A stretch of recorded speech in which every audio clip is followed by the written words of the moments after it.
o'clock, and so I'm going to call to order this meeting of the Noblesville Common Council. We have a group of young scouts who are going to lead us in the Pledge of Allegiance. If everyone would please stand.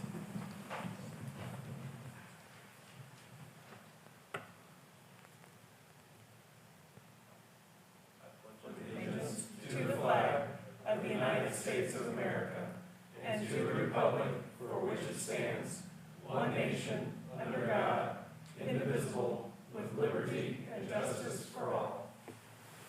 Thank you very much. Ms. Lees, if you will do the roll call. Mr. Air. Present. Mr. Boyce. Here. Mr. Davis. Present. Mr. O'Connor. Present. Mr. Peterson. Here. Mr. Schwartz. Present. Mr. Smith. Present. Mr. Sparks. Present. Ms. Wiles. Present. Madam President, you have a quorum. Thank you very much.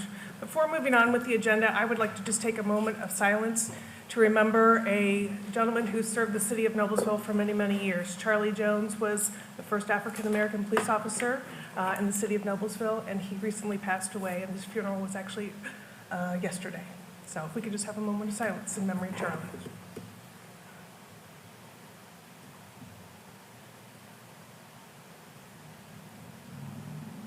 Thank you very much. May I have a motion to approve the executive session memorandum from June 28th, 2022? So moved. Second. Second. It's been moved and seconded. All those in favor, raise your right hand. 9-0. May I have a motion to approve the minutes from the June 28th meeting? So moved. Second. It's been moved and seconded. All those in favor, raise your right hand. 9-0. May I have a motion to approve the agenda? So moved. Second. It has been moved and seconded to approve the agenda as presented. All those in favor, raise your right hand. 9-0. Petitions or comments by citizens who are present. I do know that Senator Scott Baldwin is on his way here, and so at some point we'll have him come up and just say a few words, but is there anyone else who would like to speak this evening? I don't have any of the comment cards, but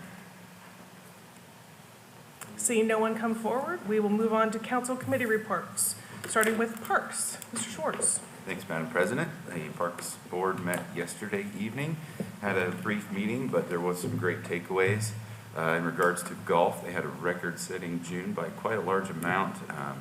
Had an excellent turnout and excellent revenue, so good work there. Recreation manager reported that they're getting into week 6 of their camps, and they're at 100% capacity with a waiting list. The annex and facility reservations, they had 170. They were happy that they got through July 4th. And also with recreation, next concert series out at Federal Hill, it's going to be July 23rd. It's going to be a Beatles tribute band, so I look forward to that. It'll be a good turnout. They approved a couple lease agreements and also approved an agreement with White River Alliance for some art along the water. So that'll be nice. And there is a ton of events, too many to mention. You can go to the Parks website to see, to take a saying from Mr. Air.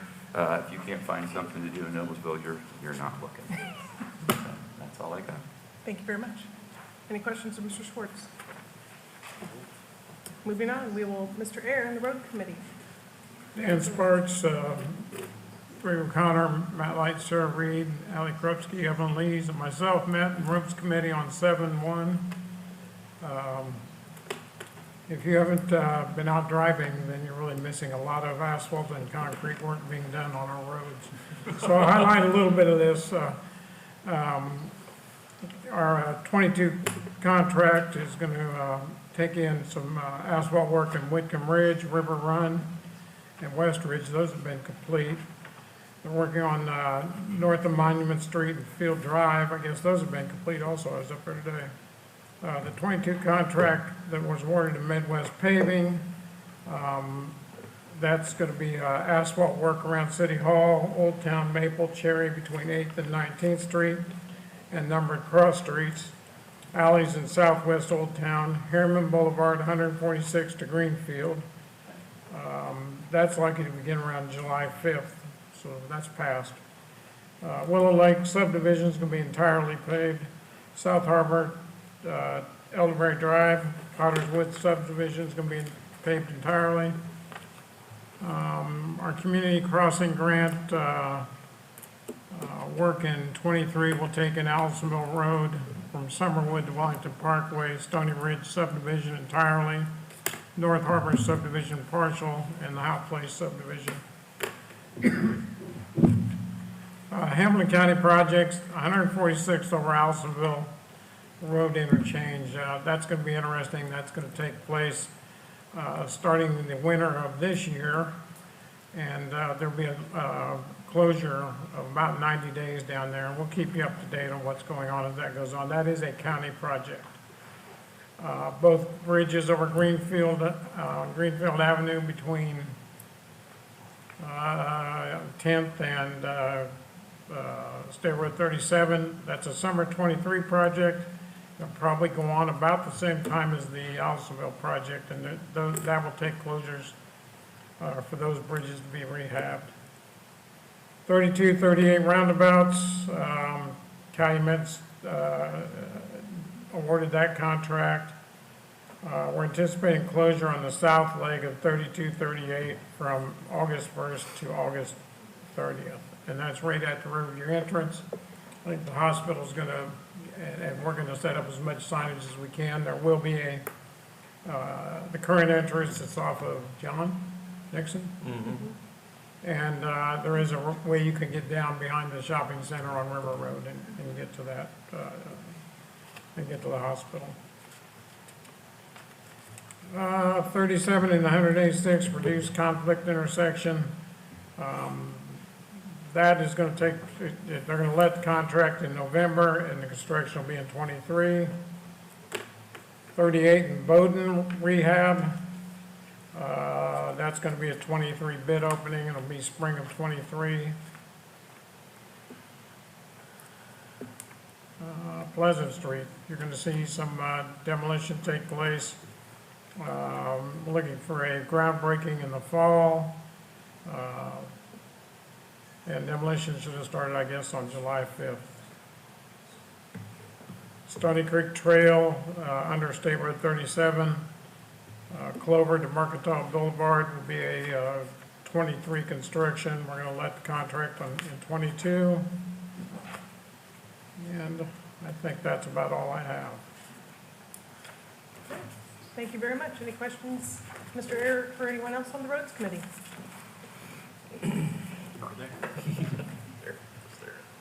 We'll move on to the Finance Committee. Mr. Davis. Thank you, Madam President. We met July 7th. Greg O'Connor, Darren Peterson, Aaron Smith, and myself. Sarah Reed and Aaron Head discussed a fiscal action for an additional appropriation for crosswalk enhancements. Jeff Spalding discussed the fiscal action for an additional appropriation for a gateway arch. And Mr. Spalding also discussed a 2021 audit wrap-up with the committee. It was a short meeting, and the claims docket does come to the council with a favorable recommendation. Okay. Any questions of Mr. Davis or the Finance Committee? Madam President, Mr. O'Connor. I move we approve claims as submitted. Second. It has been moved and seconded to approve the claims as presented. All those in favor, raise your right hand. 9-0. Senator Baldwin, would you like to come forward and share an update if you have one? Good evening. Thank you, Madam President. Members of the council, Mr. Mayor, good to see everybody. Apologize, I haven't been in front of you for a while. Still licking my wounds and generating additional layers of skin after the last legislative session.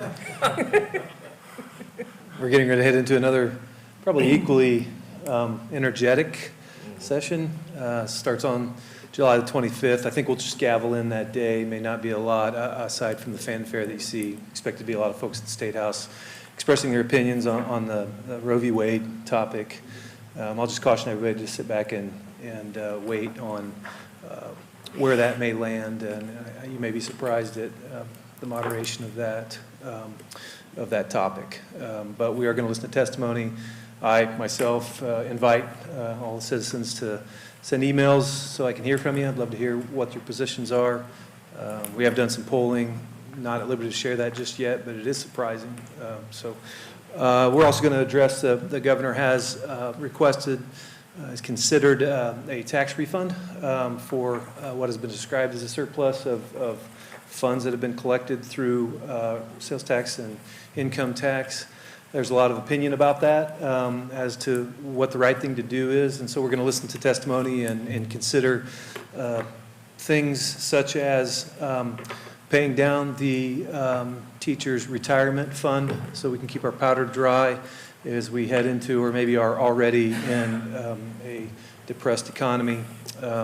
Thinking of better things to do with the money, and this comes after speaking to folks about their value of $100 or $200 in their pockets versus maybe not having to raise taxes in the future. And so Governor's office has continued to collaborate with both the Senate and the House on exactly what will happen there, and I hope that we'll have a good solution for Hoosiers.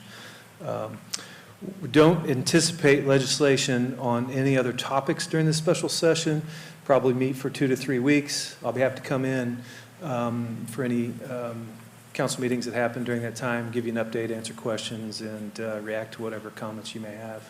And with that, good to see you, Ms. President, and if there's any questions, I'm happy to answer them tonight. Senator, you couldn't have come all this way without answering a question. So we have repaid all of our federal unemployment debt, have we not? It's my understanding. Yeah, yes.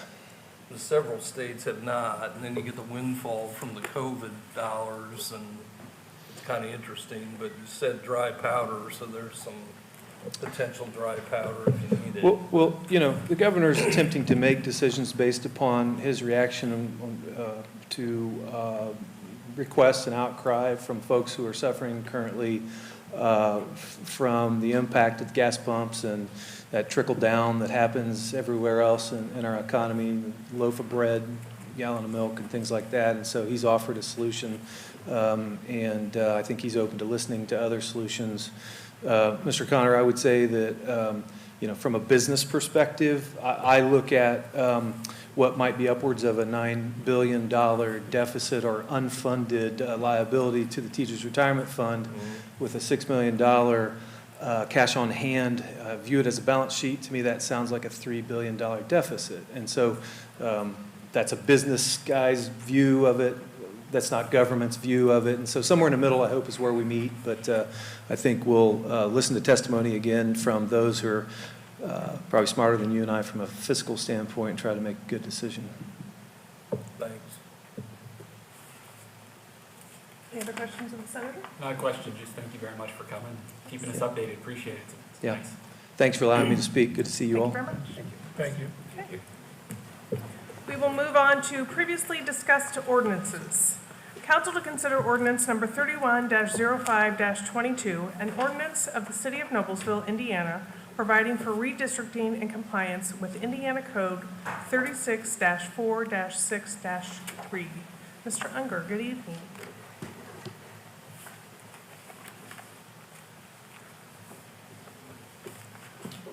Good evening. Steve Unger, legal counsel to the city. I'll be brief on this unless there's questions. This, of course, is the redistricting ordinance for the council's legislative or elective districts.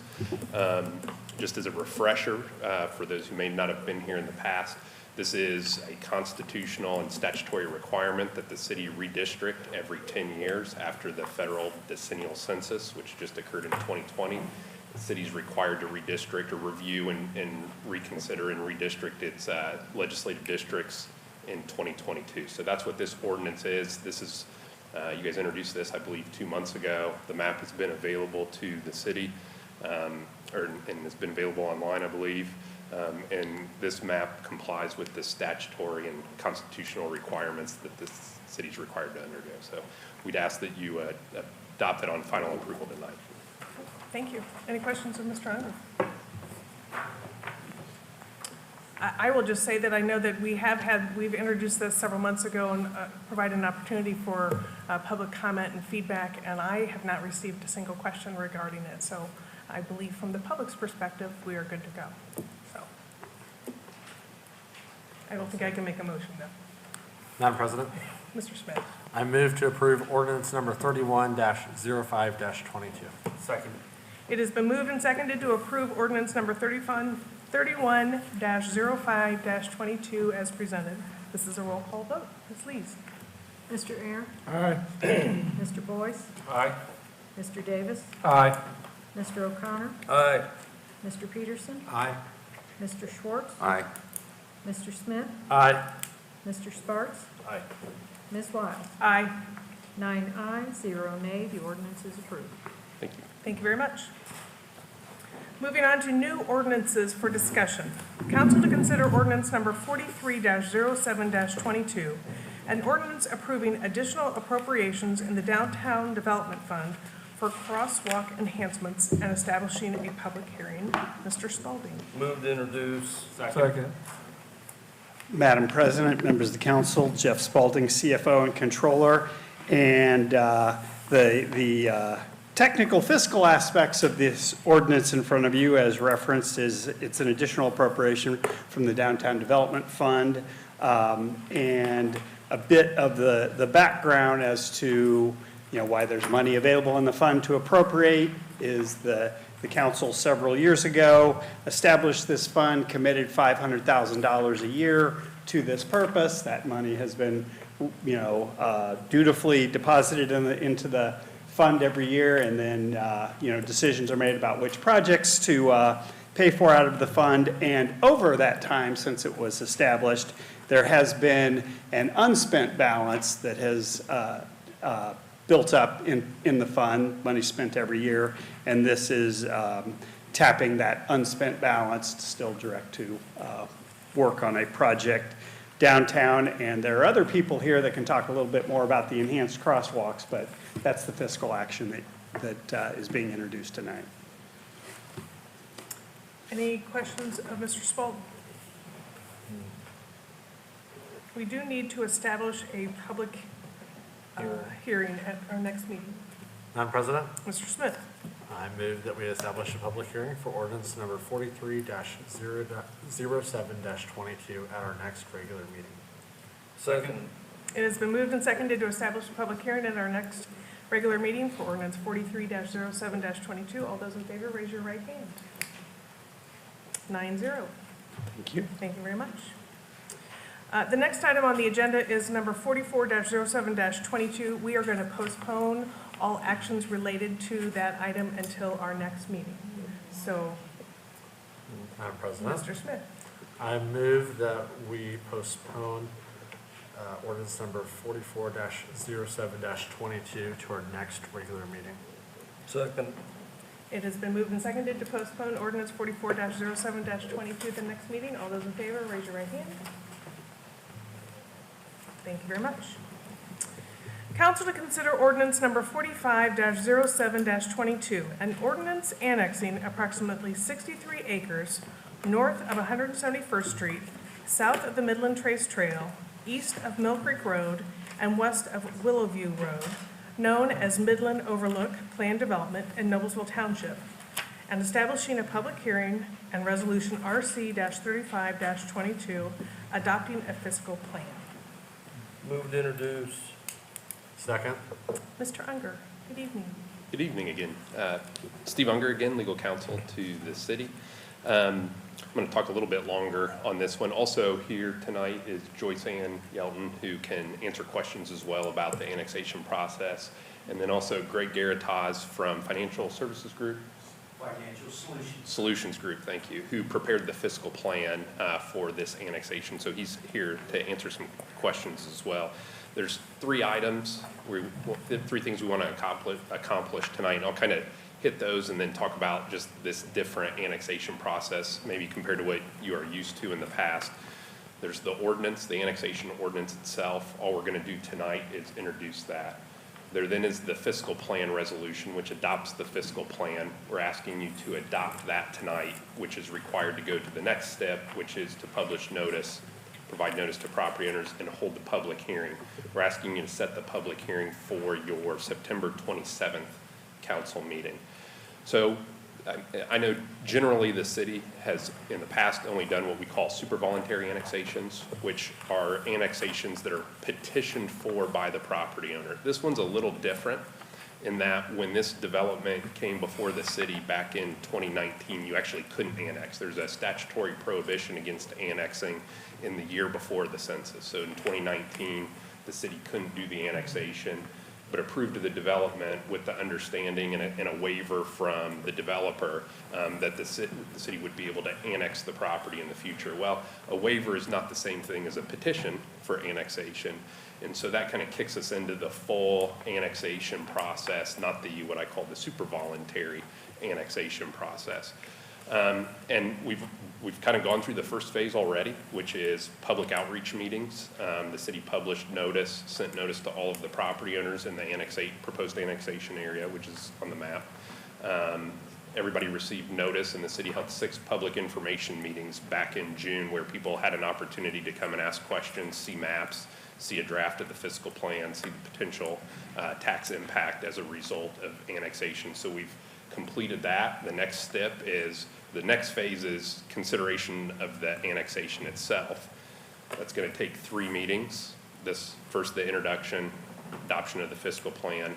Then we will again publish notice and send notice by certified mail again to all of the property owners in the annexation area with a packet of information, including the map, the zoning, and a summary of the fiscal plan. They'll receive that. Then we'll hold the public hearing on September 27th, and we can't adopt the ordinance still on that date. We have to wait. There's a window after the public hearing, 30 to 60 days, in which we can actually consider the adoption of the ordinance. So I think tentatively we were looking at the November 4th meeting to be able to consider final adoption of the ordinance. Then the third phase is the ability for a remonstrance, which requires the city to publish notice. Again, send notice to certified mail to all of the property owners, and there's a 90-day window in which they can remonstrate. Now, technically, this is what I would call a remonstrance-proof annexation because of the waiver that's been recorded in the chain of title for the property. So there shouldn't be a remonstrance, but we still have to allow for that opportunity in a potential court filing, wait the 90 days, and then we can record and file the annexation ordinance. So tentatively, we're looking at April of next year when this annexation would be effective. So that in a nutshell is the non-super voluntary annexation process that we have to go through if even one property owner doesn't sign an actual petition for annexation. Okay. Is that the 400 level course? That's the 100 level. Are there questions of Mr. Unger?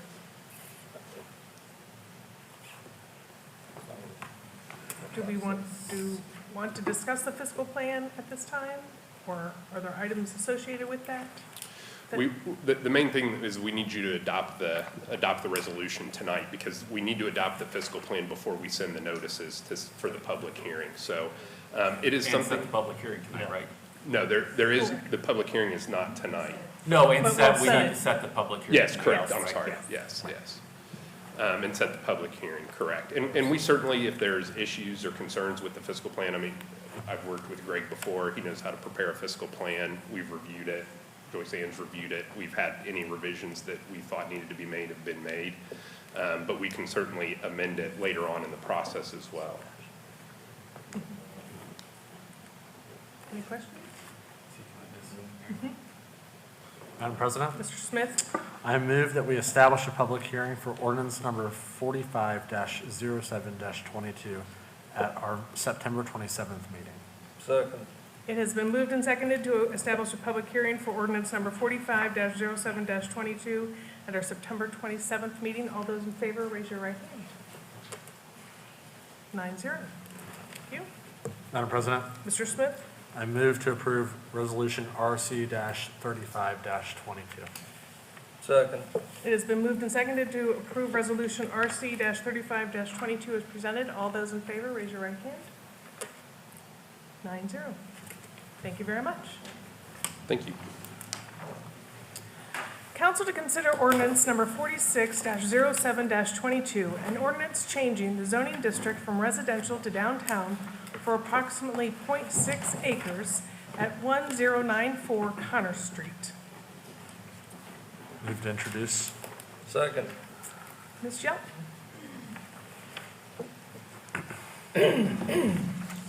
Good evening. Good evening. Development Services Manager with the Planning Department. So this property is located at the north of Connor Street and west of 11th Street, as you can see by the vicinity map that is shown on the overhead projector here. It consists of 3 lots, one having a building, parking, and the other one being, like I'm going to say, a green space area for this entire development. Obviously, all of you are aware this is the American Legion post that is across the street from City Hall here. Their request is to change the zoning from R5 multifamily to DT downtown zoning district. As you can see by this zone map here, the area outlined in yellow does show the 3 parcels of property.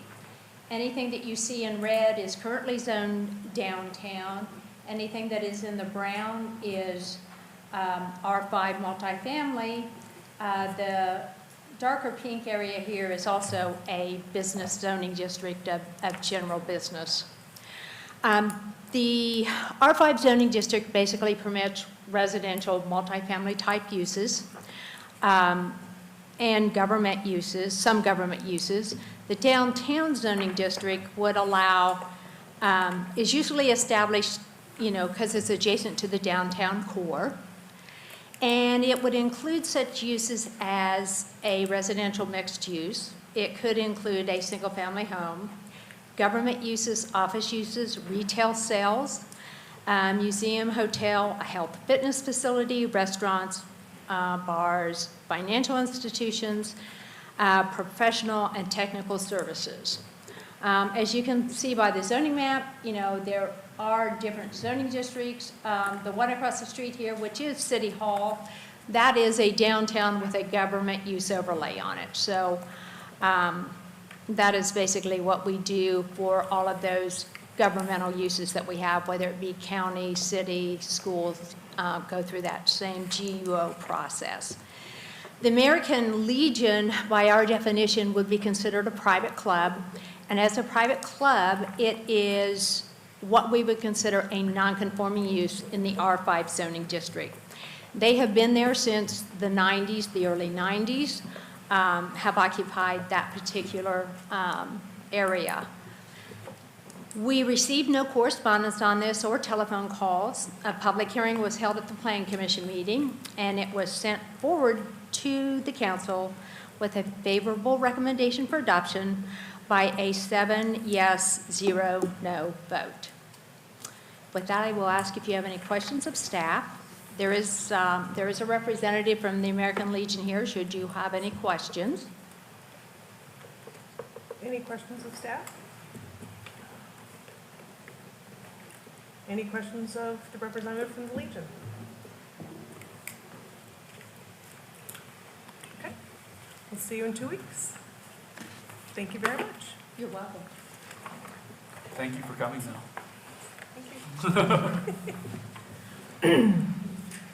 Council to consider ordinance number 47-07-22, an ordinance amending the corporate campus plan development district regarding a waiver for Lot 3 in Washington Business Park, Phase 1, in the 15050 through 15160 block of Cumberland Road, West Side. Motion to introduce. Second. Second. Ms. Shelton. Good evening again. This item before you basically deals with the Washington Business Park. The particular lot that we are referring to in this ordinance is the northern lot here. This basically, as you may recall, we currently have Lot 1 under construction. Lot 2 and Lot 5 are basically areas that have already been through the system, either have been issued a building permit or have been issued an improvement location permit and are basically cleared to start construction. If you've been out there, obviously construction has started. Again, this is a part of the corporate campus, and in the corporate campus, they are requesting a waiver. And that what that waiver does is allow them to have a vehicular used area adjacent to what would be Cumberland Road. So if you look at this aerial photograph, Cumberland Road is on this side. This is State Road 37. Going up the center here would be North Point Boulevard. This is 151st Street, which doesn't exist, and this is 153rd Street.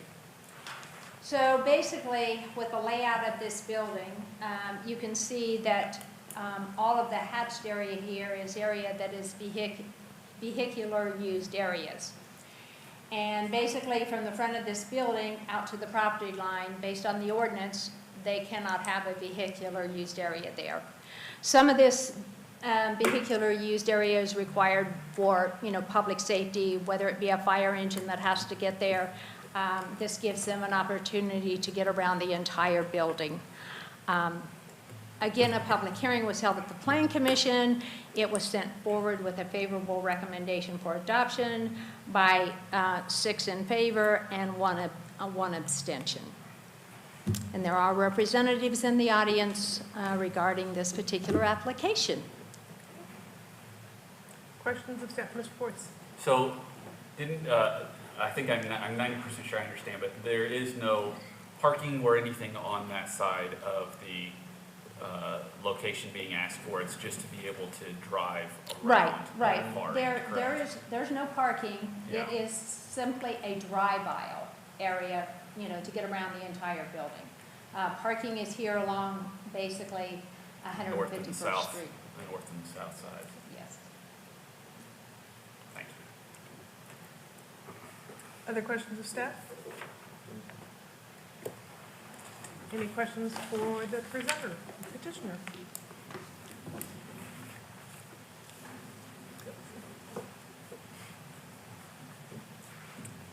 Good evening. If you'll please state your name and your address for the record. Good evening, yes. My name is Nathan Horgan. I'm an engineer with American Structure Point. My address is 1128 East 56th Street, Indianapolis, Indiana.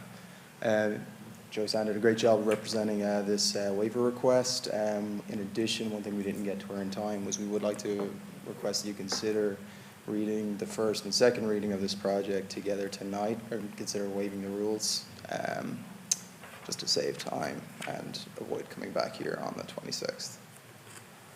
That's it. All right. Thank you. Madam President, Mr. O'Connor? I think it's fair to consider passing this on first reading, ordinance 47-07-22. Waive the rules and pass on first reading. Second. It has been moved and seconded to waive the rules and pass ordinance 47-07-22 on first reading. All those in favor, raise your right hand. It's 9-0. Madam President, Mr. I O'Connor? move that we approve ordinance 47-07-22 as presented. Second. It has been moved and seconded to approve ordinance 47-07-22. This is a roll call vote. Ms. Lees? Mr. Boyce? Aye. Mr. Davis? Aye. Mr. O'Connor? Aye. Mr. Peterson? Abstain? Mr. Schwartz? Aye. Mr. Smith? Aye. Mr. Sparks? Aye. Mr. Ayer? Aye. Ms. Wiles? Aye. 8 ayes, 0 nay, 1 abstention. The ordinance is approved. Thank you very much.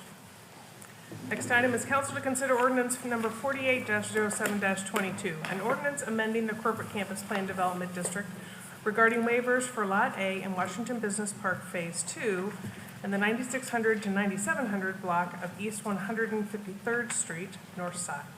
Move to introduce. Second. Ms. Shelton? This again is a part of the Washington Business Park. It is this particular lot that again is adjacent to Cumberland Road. It is basically at the end of the cul-de-sac here for what will be 153rd Street.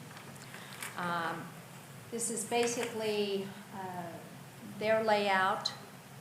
As you can see, again, that hatched area would be pavement or parking area. There is parking that does front along basically Cumberland Road as Those were basically the doors that will be accessed by the public and the office workers. Again, that waiver would allow them to provide that additional parking and again, the access in case there was an emergency that the fire trucks would have to Have access. service.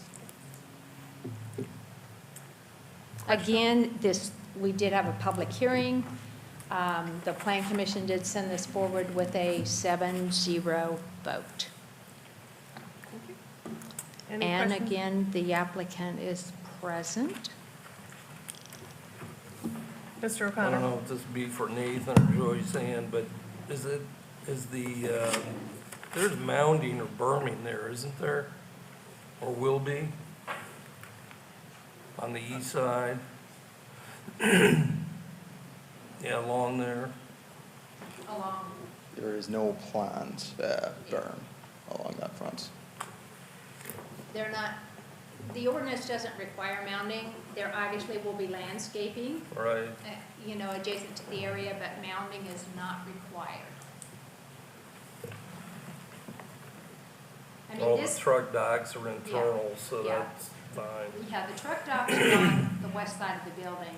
This is actually the front of the building on the east side that is abutting Cumberland Road. Mhm. How far is that from the center line of the road? It's farther back in, I think.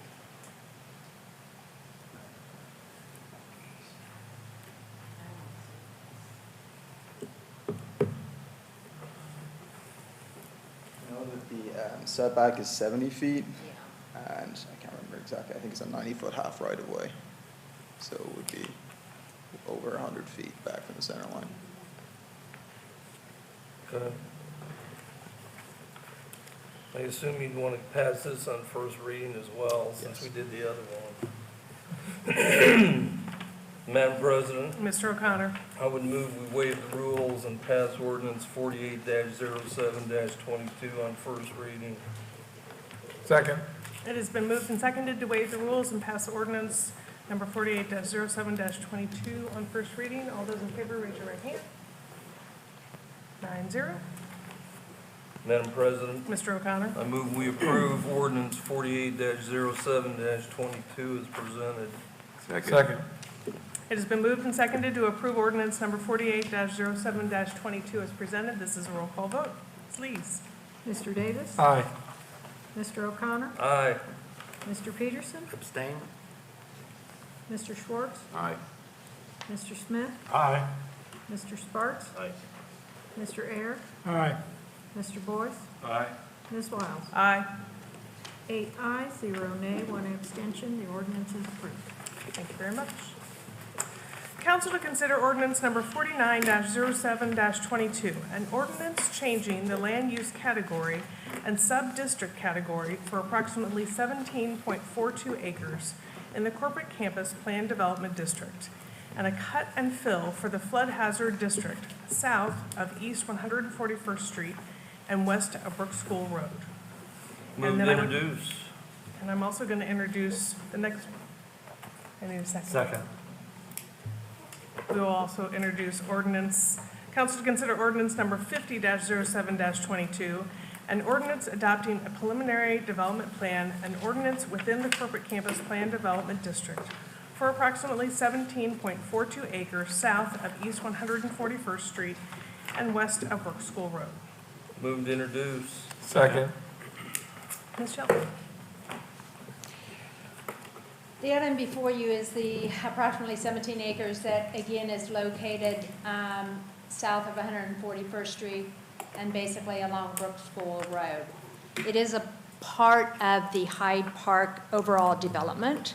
As you may recall, they presented this to the council and to the Plan Commission and noted that with each development that would come back, those specific developments would come to the council and the Plan Commission. So this is the first of one of those developments. It is basically a part of the corporate campus area. It will remain corporate campus zone as far as the district goes. What we are asking to be changed are the underlying land use categories. So in order for this development to be able to develop residentially, it basically has to be rezoned to, or the land use category has to be changed to multifamily with a mixed-use residential sub-district category.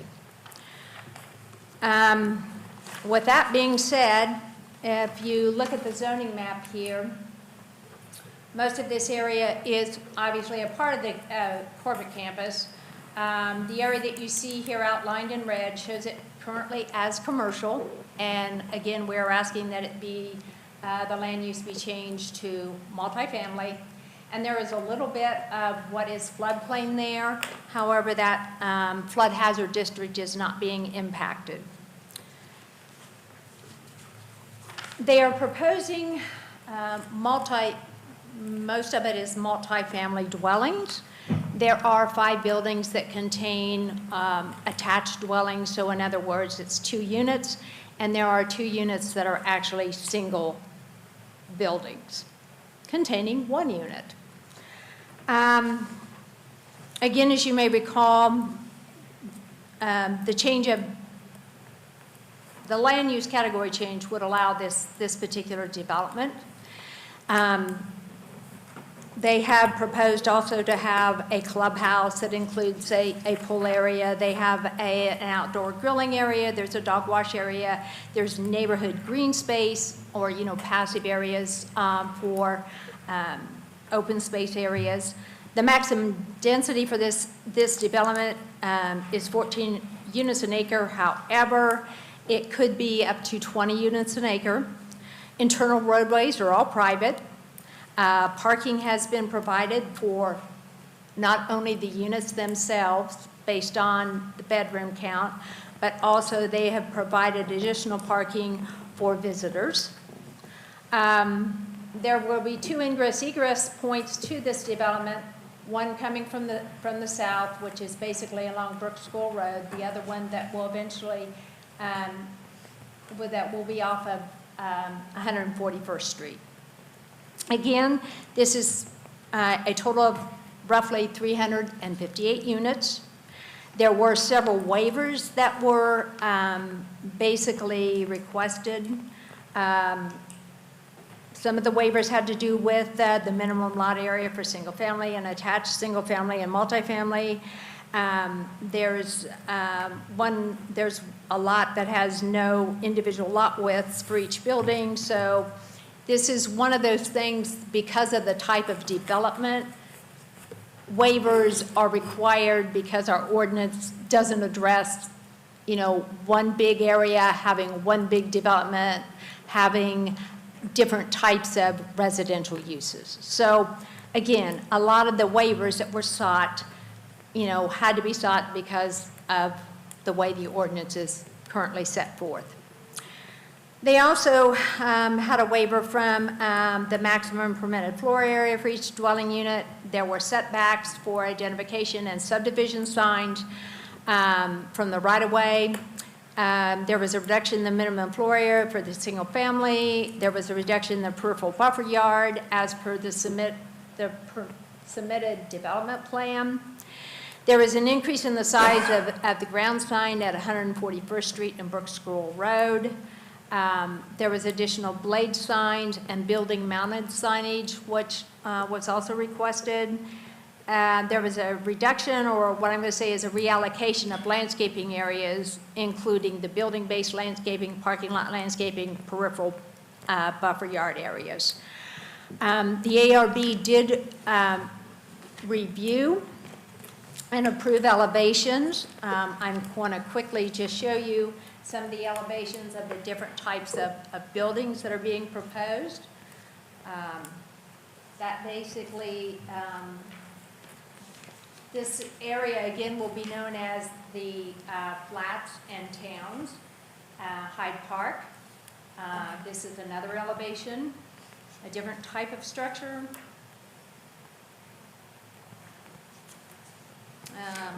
This is their amenity center. This one here happens to be the single-family coach house. And then this is basically a elevation drawing of the two-family.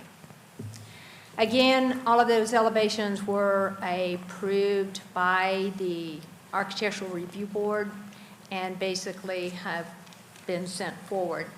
A public hearing was held at the Plan Commission. Again, we didn't have anyone come forward or receive any correspondence. The rezoning ordinance was sent with for a favorable recommendation for adoption by 7 yeses, 0 nos.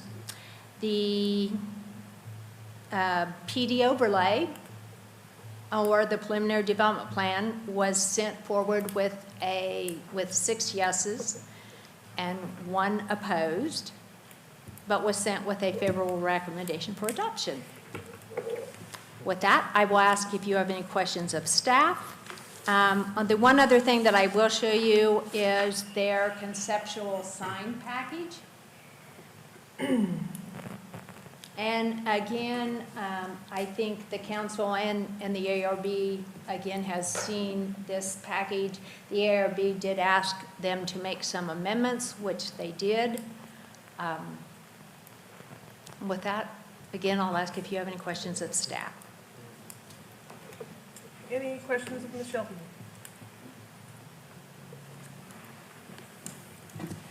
I do see Mr. Harden and Mr. Ball in the audience. Would either of you like to say anything? I know Mr. Harden has to. Yeah. Good evening. Good evening, Madam President, members of the City Council. For the record, my name is Steve Harden. I'm a partner in the law firm of Fagery Drinker, and I'm pleased to be here on behalf of the MAB and J.C. Hart team. And with me from J.C. Hart is Johnny Hart and Todd May, and Steve Ball, who you know from MAB, is here, and we also have the engineers and architects as well. Joyce Ann did a great job of explaining the background of the project. We did have a neighbor meeting. We did have a Plan Commission public hearing. There was no remonstrance for the project. We're very thankful for the mayor's leadership on this Hyde Park project. It was almost a year ago that the project agreement was approved, and it was probably 1.5 to 2 years before that we've been working on it. If we ask Steve Ball, it's been 10 to 15 years in the making. Just it's a long time, family property, and been working closely with the city. So we are appreciative of Andrew Murray and Sarah Reed's guidance as we've gone through the process, and then Otis Adams and Joyce Ann on these individuals. And as Joyce Ann mentioned, what we said a year ago and what we said again this spring when we met with everybody, hopefully you're not tired of us meeting with you, but we felt, over communicating is probably better here because this is a big project and it's really exciting. We said we'd come back with each individual project, and I think I remember Mr. Boyce mentioning this spring that he was pleased as we were coming back that we actually were bringing projects back like we said we would. And so this is if I don't want to show you I don't mind showing you my grandson on there, but this is, let me zoom this in a little bit. So here's the Hyde Park. You've probably seen this great little exhibit before, and tonight we're here with this project with J.C. Hart here. But just to give you a heads up, we've been working with the mayor's team very closely, and as we mentioned in the spring, we've got the first 4 projects will be coming in. The Edward Rose project you'll be seeing here in another month or 2 right here. The Berkeley project is on both sides of Campus Parkway here. That'll be getting filed probably around the 1st of August. And then also the Empire project. So those 4 will be coming in at the beginning of August as well. So those 4 projects that we share with you back with the mayor earlier in the spring, those 4 are coming through just like we said they would be, and this is the first one. So we're happy to answer any questions that you have for us, but I know that the plan here is to once we get through this step, and by the way, we're happy to come back in 2 weeks if you'd like us to. But we're also, if you don't have any questions, we're also happy to be able to get 2 weeks head start on the detailed development plans. The team is ready to move forward with that next phase, probably with as early as possible in 2023 for a construction start. But we have several months to work on the design plan. So with that, we'd be happy to answer any other questions. Otherwise, we respectfully request your approval tonight if you'd like to do that, or else we would be happy again to come back in a couple of weeks as well. Thank you very much. Questions of Mr. Harden? Mr. O'Connor? Steve, I noticed in the ordinance somewhere that there was a comment about Indian American Water Yes, sir. And there was, what's the issue? I'm just curious. So this is one where both Joyce Ann and Otis Adams were extremely helpful to us, but as our team was going through the process, gosh, this is going to get kind of nerdy for you, but there is a water easement along 141st Street currently, and there's also a water line that's currently out there. And in some places, and then the water utility has taken a newer position that they don't want any type of asphalt or improvements in the water easement. And that's somewhat of a newer position to take. As our engineering team dug into it, it turned out that in some locations, the water line that was installed is not actually in the easement. So there were some interesting discussions with the utility about, if they didn't want the development to actually be in the easement. And we said, well, do you want us to move the easement so you could actually have your water line in where it was supposed to be? So the whole issue there was we had to pull back the development plan away from 141st Street and away from the corner because of the water line. The team eventually, at first it was a challenge to figure out how to do it, and then eventually we did. And so the preliminary development plan, is accommodating what was needed. But that was the whole background on that. And that may have some continued discussion with engineering and utility as we go forward, but we're prepared. If worse comes to worse and we have to stay out of the easement, we will. If it stays where it is, that we can work through that as well. Thank you for the question.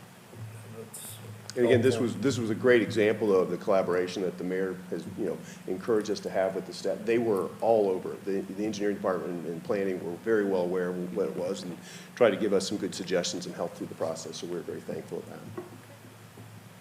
How many square feet are in the single coach units? That's a really good question. I know that Randy Sherman is here. Would you like to come up and answer that? Or Randy's looking at help from Ron maybe, but come on up. Randy Sherman, Weaver Sherman Design. The coach buildings are 3-story units. Ground floor is essentially a 2.5-car garage and an entry foyer with a bonus room.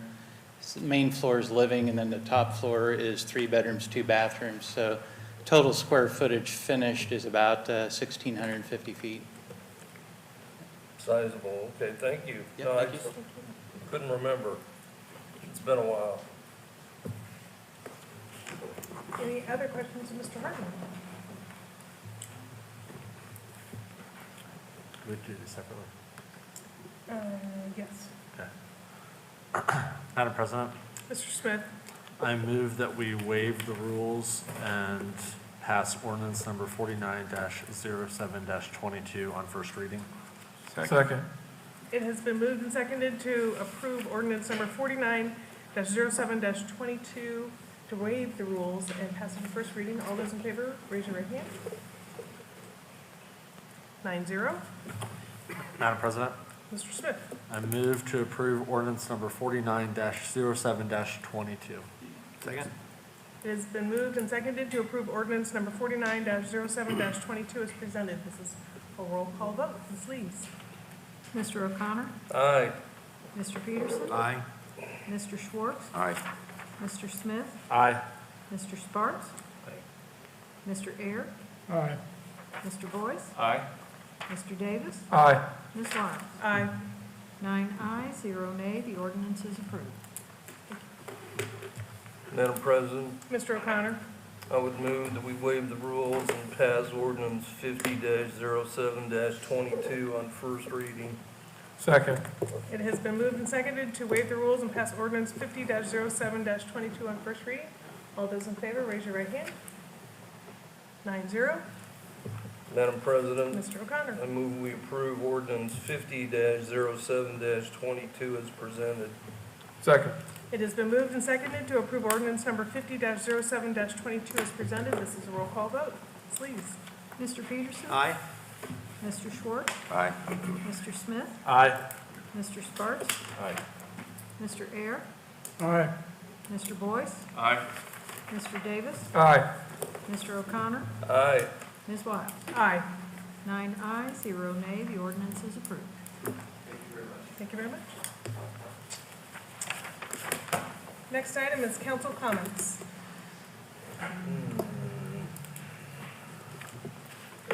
I'm going to just jump in quickly and say kudos to the mayor the First Lady of Noblesville and our Noblesville Parks Department for a fantastic 4th of July celebration and a wonderful event throughout the city of Noblesville for that holiday.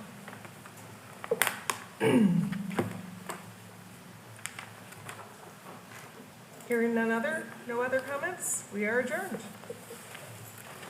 Thanks.